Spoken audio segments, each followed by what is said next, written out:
नमस्कार शिक्षार्थियों, NIS के स्टूडियो में आपका पुनः स्वागत है।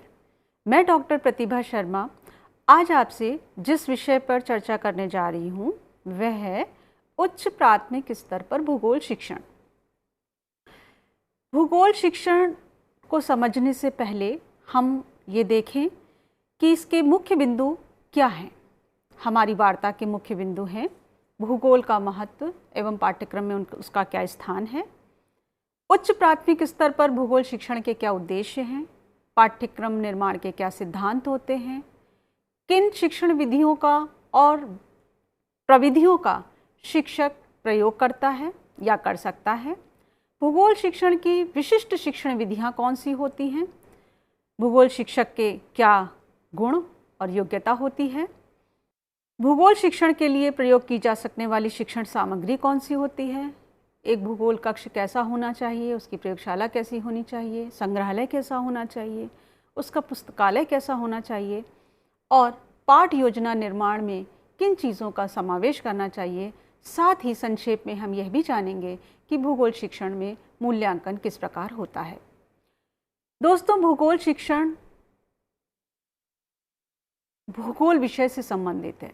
भूगोल मानविकी और विज्ञान के बीच सेतु का काम करता है। भौगोलिक ज्ञान के बिना वर्तमान संसार की समस्याओं को समझना बहुत कठिन हो जाएगा, इसलिए भूगोल बहुत महत्वपूर्ण है। यह विषय ऐसा है जो मनुष्य के प्राकृतिक वातावरण का अध्ययन उसके सामाजिक एवं सांस्कृतिक संदर्भ में करता है, उसको समझने में सहायता करता है, संसार की विभिन्न संस्कृतियों को समझने में सहायता करता है। इस विषय से प्राप्त ज्ञान का अध्ययन बिना भौगोलिक ज्ञान के इतिहास का अध्ययन भी निर्जीव और अरुचिकर हो जाएगा, इसलिए भूगोल बहुत महत्वपूर्ण है। हमारी बहुत सारी मानवीय समस्याओं की जड़ें पृथ्वी के धरातल से जुड़ी हुई हैं। भूगोल विषय की उपयोगिता के कारण ही इसे प्रत्येक स्तर पर पाठ्यक्रम में स्थान दिया गया है। संयुक्त राज्य अमेरिका के पूर्व राष्ट्रपति ने कहा था एक बार कि भूगोल मानवता का आधार है। मानवता की शिक्षा के बढ़ते हुए प्रभाव को पूर्ण करने में भूगोल सबसे बड़ा सहायक है। एक विद्वान हुए हैं प्रोफेसर एटवुड, उन्होंने भी कहा था कि भूगोल के अतिरिक्त प्राथमिक स्कूल के पाठ्यक्रम में ऐसा कोई भी विषय नहीं है जो स्वाभाविक रूप से आज की विश्व समस्याओं पर प्रकाश डाल सके। दोस्तों, अब हमको ये समझना होगा कि उच्च प्राथमिक स्तर पर भूगोल शिक्षण का उद्देश्य क्या है। इसके प्रमुख उद्देश्य हैं पूर्व प्राथमिक स्तर पर प्राप्त भौगोलिक ज्ञान को व्यवस्थित और संगठित करना, अर्थात जो पहले की कक्षाओं में भूगोल से संबंधित ज्ञान बालक ने प्राप्त किया है उसको पुनः व्यवस्थित और पुनः संगठित किया जाए और उसमें विस्तार किया जाए।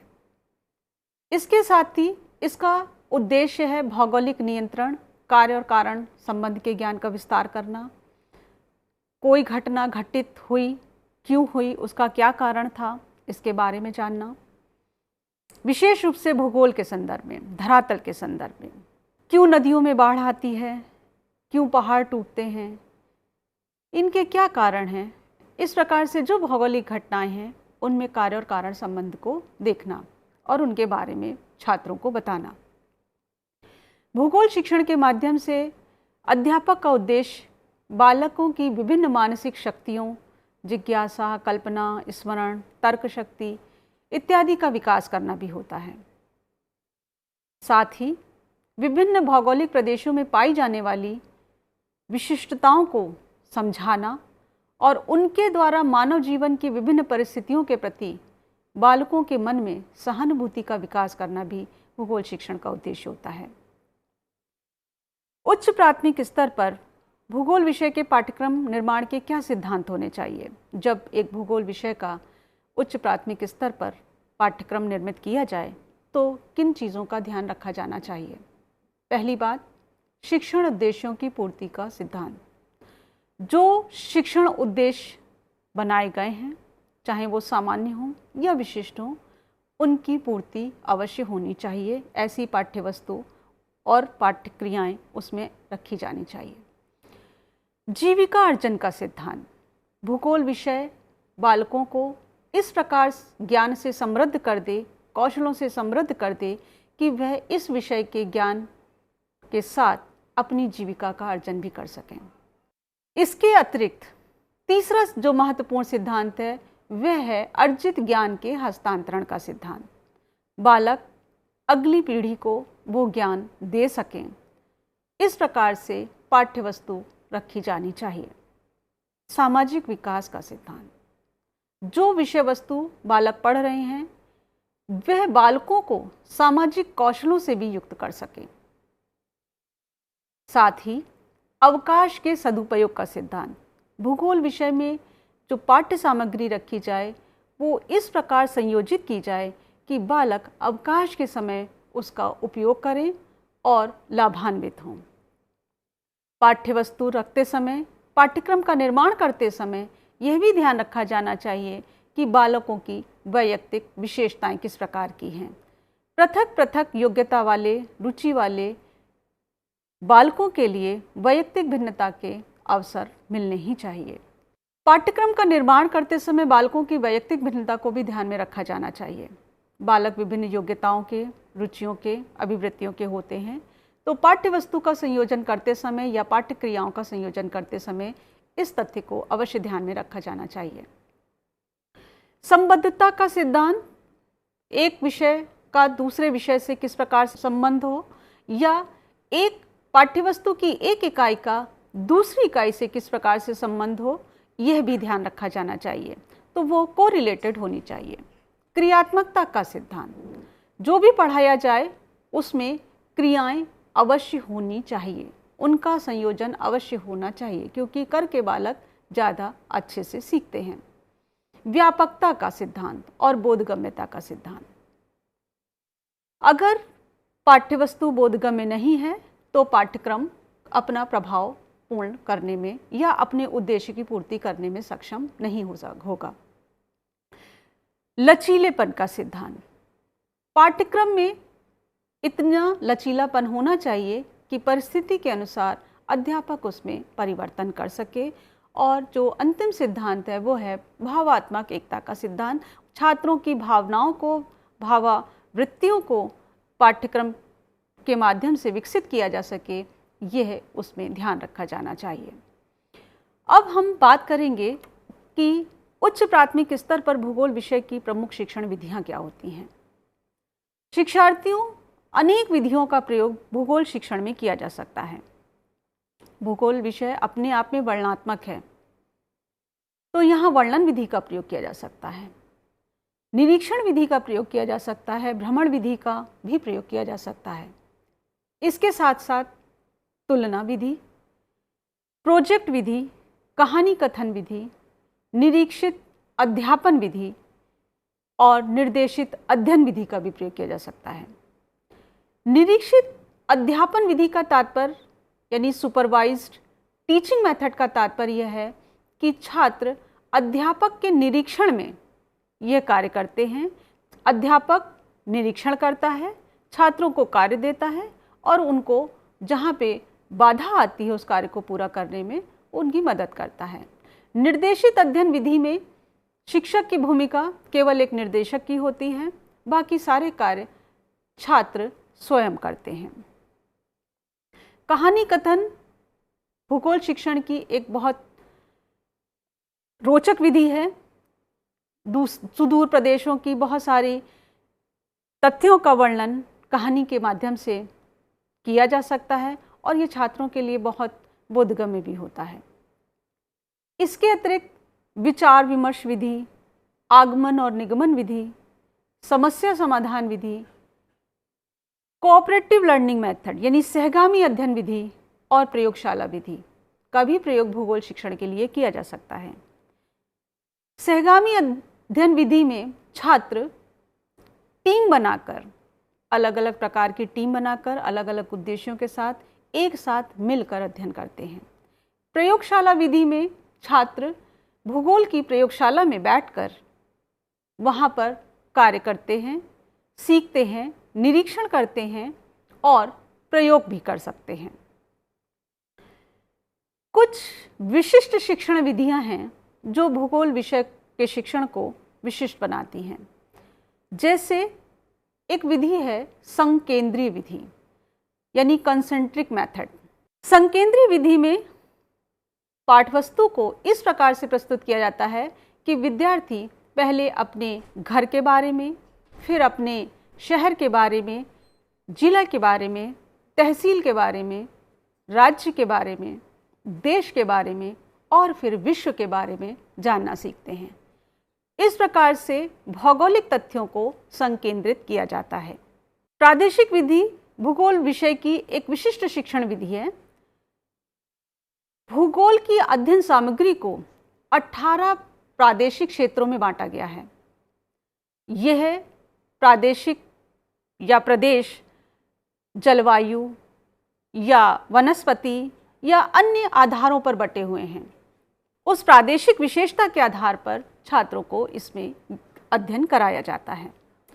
भूगोल शिक्षण की एक महत्वपूर्ण विधि है प्रदर्शन सह व्याख्यान विधि यानी डिमॉन्स्ट्रेशन कम लेक्चर मेथड। इसमें अध्यापक व्याख्यान के साथ साथ प्रदर्शन यानी डिमॉन्स्ट्रेट भी करता जाता है। इससे पाठ रोचक भी होता है और बोधगम्य भी होता है। कुछ टीचिंग टेक्निक्स हैं जिनका प्रयोग एक भूगोल शिक्षक को अपनी कक्षा में करना चाहिए, जैसे प्रश्नोत्तर प्रविधि, आलोचना प्रविधि, प्रदत्त कार्यविधि और प्रदर्शन विधि। प्रश्नोत्तर के माध्यम से वो अपने पाठ में छात्रों की सक्रियता को बना सकता है। आलोचना विधि में अध्यापक किसी विषय पर, किसी विषय वस्तु पर छात्रों के विचारों को प्रकट करने के लिए कहता है, उसके गुण और दोष को बताने के लिए कहता है और इस प्रकार निष्कर्ष पर पहुंचा जाता है। असाइनमेंट कक्षा का भी हो सकता है, घर के लिए भी हो सकता है और इस प्रकार इसमें असाइनमेंट देकर बच्चों को स्वयं करके सीखने का अवसर दिया जाता है। प्रदर्शन प्रविधि का प्रयोग अध्यापक अन्य विधियों के साथ कर सकता है। भूगोल शिक्षक में कुछ विशिष्ट गुण होने चाहिए। वो उसकी योग्यता का पैमाना है। एक अच्छा भूगोल विषय का शिक्षक वही है जिसे भूगोल विषय का और उसकी पाठ्य वस्तु का पूर्ण ज्ञान हो और आधुनिक ज्ञान से वह परिपूर्ण हो। उसको केवल विषय वस्तु का ही ज्ञान ना हो बल्कि आधुनिक भूगोल शिक्षण विधियों का भी ज्ञान हो। उसको बाल मनोविज्ञान का ज्ञान हो। पाठ्यक्रम के सभी विषयों के साथ क्या संबंध है और किस प्रकार से उन संबंधों को विकसित किया जाता है, इसका भी ज्ञान हो। उसके अंदर तीव्र निरीक्षण शक्ति होनी चाहिए क्योंकि वह एक भूगोलवेत्ता होता है।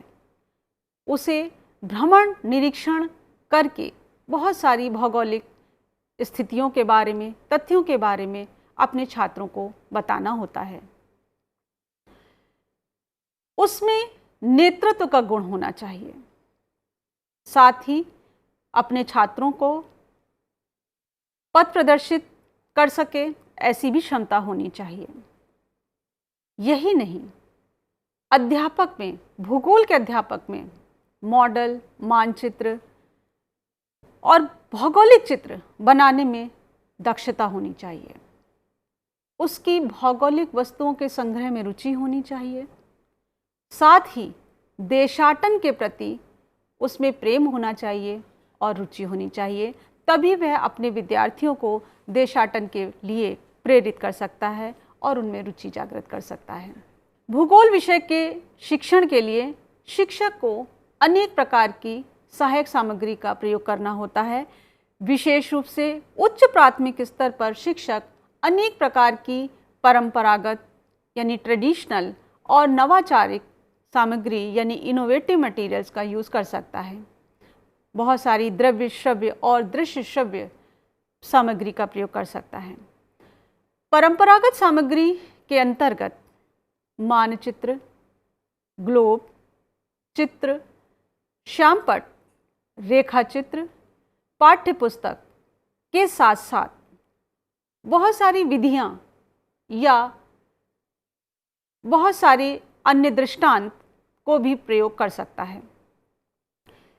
परंपरागत सामग्री को प्रयोग करने से अध्यापक को यह लाभ होता है या ये इसका गुण होता है कि ये सरलता से उपलब्ध हो जाते हैं, लेकिन इसमें एक कमी भी है कि ये परंपरागत सामग्री प्रायः अरुचिकर होती है। छात्र रुचि नहीं ले पाते और छात्रों के अवधान को बहुत देर तक रोक पाने में यह असमर्थ होती है। इनोवेटिव मटेरियल यानी नवाचारिक सामग्री के अंतर्गत वह समस्त प्रकार की सामग्री शामिल होती है जिसका निर्माण किसी आधुनिक तकनीकी एवं कौशल के आधार पर होता है। इसमें समस्त प्रकार की प्रक्षेपण सामग्रियाँ, वैज्ञानिक तरीके से संग्रहित या प्राप्त नमूने, पिक्चर्स, टेलीविज़न, सिनेमा, शैक्षिक radio, computer, projector, white board इत्यादि बहुत सारी सामग्री निहित होती है। नवाचारिक सामग्री का इस्तेमाल करने का यह लाभ होता है कि अधिगम की दृष्टि से यह अधिक प्रभावपूर्ण होती है, लेकिन इसके अंदर यह कमी है या इसके साथ यह कमी है कि यह खर्चीली होती है और प्रायः विद्यालयों में उपलब्ध भी नहीं होती, और यदि उपलब्ध होती है तो अधिकांश अध्यापकों में इनके प्रयोग का उचित कौशल नहीं होता। भूगोल विषय ऐसा विषय है जो प्रयोगशाला के बिना नहीं पढ़ाया जा सकता। यह एक प्रैक्टिकल बेस्ड सब्जेक्ट है। प्रमुख शिक्षा शास्त्री एस.सी. बर्नार्ड ने कहा था कि भूगोल अध्यापन के लिए एक पृथक कक्ष का होना उतना ही वांछित है जितना कि भौतिक शास्त्र और रसायन शास्त्र के लिए विशिष्ट प्रयोगशाला का, जैसे किसी हस्तशिल्पी के लिए एक विशिष्ट कार्यशाला का। भूगोल अध्यापन के लिए भूगोल कक्ष अनिवार्य है क्योंकि इसमें अनेक प्रकार के साधनों का प्रयोग किया जाता है। उन साधनों को उसमें रखना अनिवार्य होता है। ये प्रायोगिक कार्य के लिए अनिवार्य है। मानचित्र के अंकन के लिए आवश्यक सामग्री को हम बार बार इधर उधर नहीं कर सकते, इसलिए ये अनिवार्य है। और प्रयोगशाला छात्रों के मन में भूगोल विषय के प्रति रुचि और प्रेरणा जागृत करने के लिए भी आवश्यक है। ये प्रयोगशाला कम से कम 40 बाई 30 फीट के आकार की हो सकती है, जिसमें कम से कम 30 विद्यार्थी बैठे रह सकें। इसमें store, dark room, models, projector, barometer, roller board इत्यादि रखे जा सकते हैं, अर्थात समस्त आवश्यक सामग्री इसमें होनी चाहिए।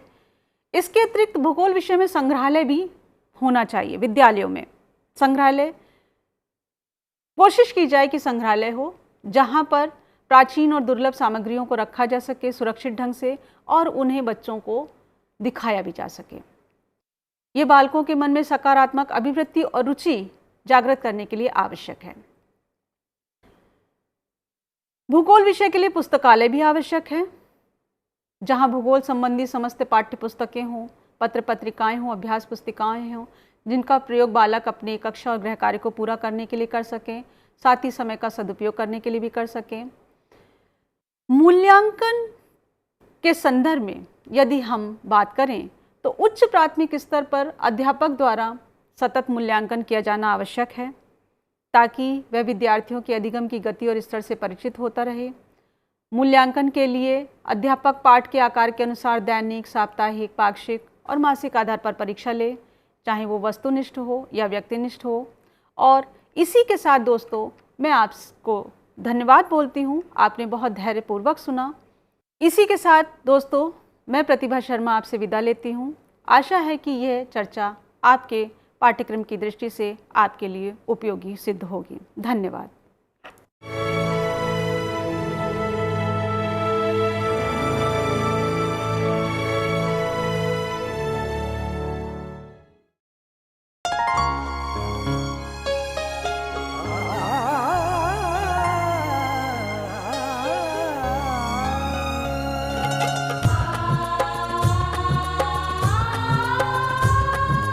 जीवन ये प्रकाशित करने, राहों को आलोकित करने, हम अपना दीपक स्वयं बने, हम अपना रास्ता स्वयं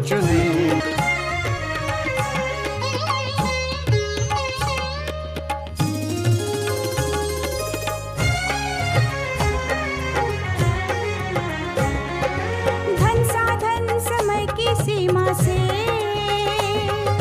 विद्यालय जो मुक्त हो। धन साधन समय की सीमा से, विद्यालय जो मुक्त हो। कभी पढ़े हम कहीं पढ़े, वे विषय की लोच से युक्त हो। मित्रों हम उठे और जागे, मंजिल आने की ध्वनि सुने, हम अपना जीवन स्वयं बने, हम अपना रास्ता स्वयं चुने।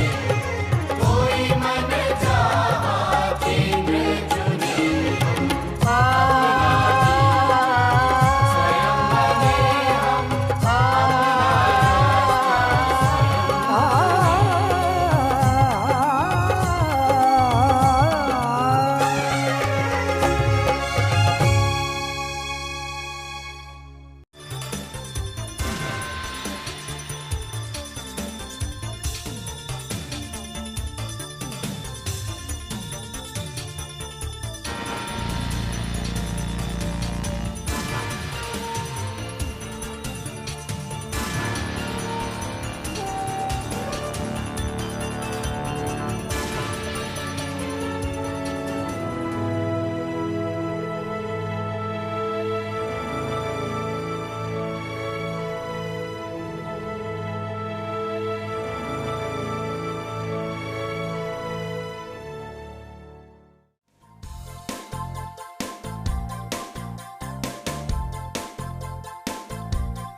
घर बैठे पाएं राष्ट्रीय मुक्त विद्यालय शिक्षा संस्थान यानी NIOS में एडमिशन, वो भी एकदम आसान तरीके से, जिससे शिक्षार्थियों को होगी समय और धन दोनों की बचत।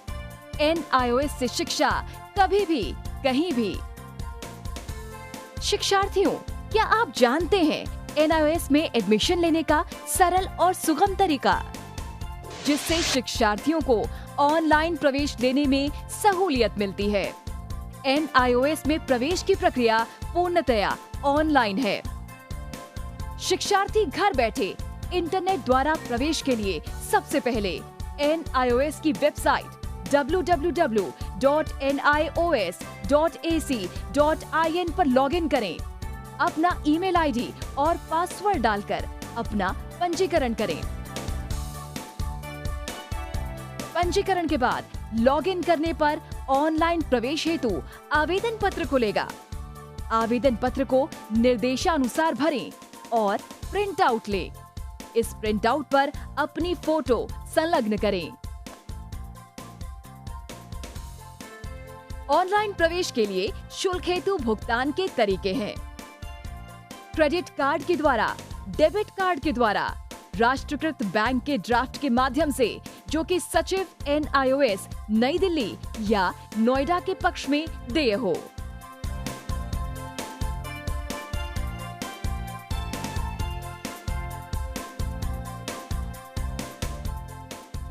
भरे हुए आवेदन पत्र के साथ साथ डिमांड ड्राफ्ट और संलग्न किए जाने वाले दस्तावेज हैं: जन्म रजिस्ट्रार के जिला कार्यालय से जारी जन्म प्रमाण पत्र की सत्यापित प्रति, जिसमें जन्म तिथि अंकित हो, पिछले विद्यालय से प्राप्त विद्यालय छोड़ने का प्रमाण पत्र, जिसमें आवेदक की जन्म तिथि लिखी हो।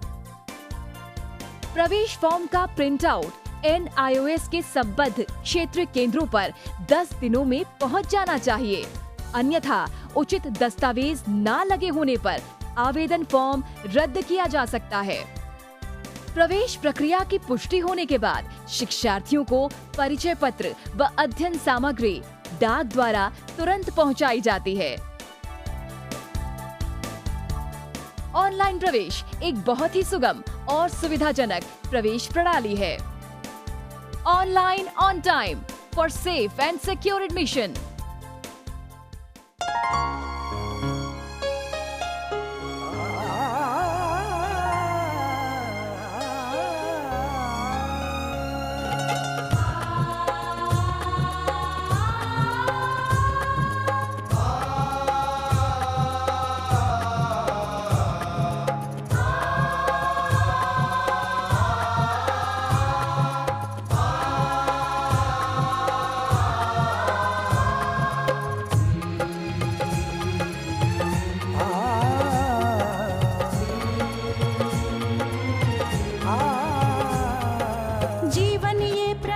प्रकाशित करने, राहों को आलोकित करने। जीवन ये प्रकाशित करने, राहों को आलोकित करने। हम अपना दीपक स्वयं बने, हम अपना रास्ता स्वयं चुने। अपना दीपक स्वयं बने, हम अपना रास्ता स्वयं चुने। जीवन ये प्रकाशित करने, राहों को आलोकित करने।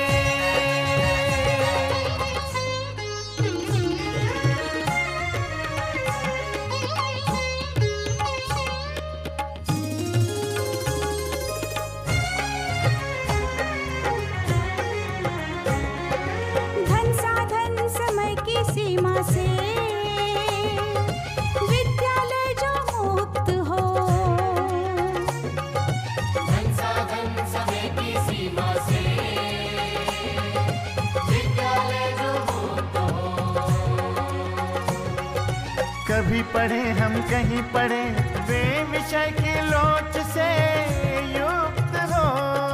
कभी पढ़े हम कहीं पढ़े, वे विषय की लोच से युक्त हो। मित्रों हम उठे और जागे, मंजिल आने की ध्वनि सुने। हम अपना दीपक स्वयं बने, हम अपना रास्ता स्वयं चुने। जीवन ये प्रकाशित करने, राहों को आलोकित करने।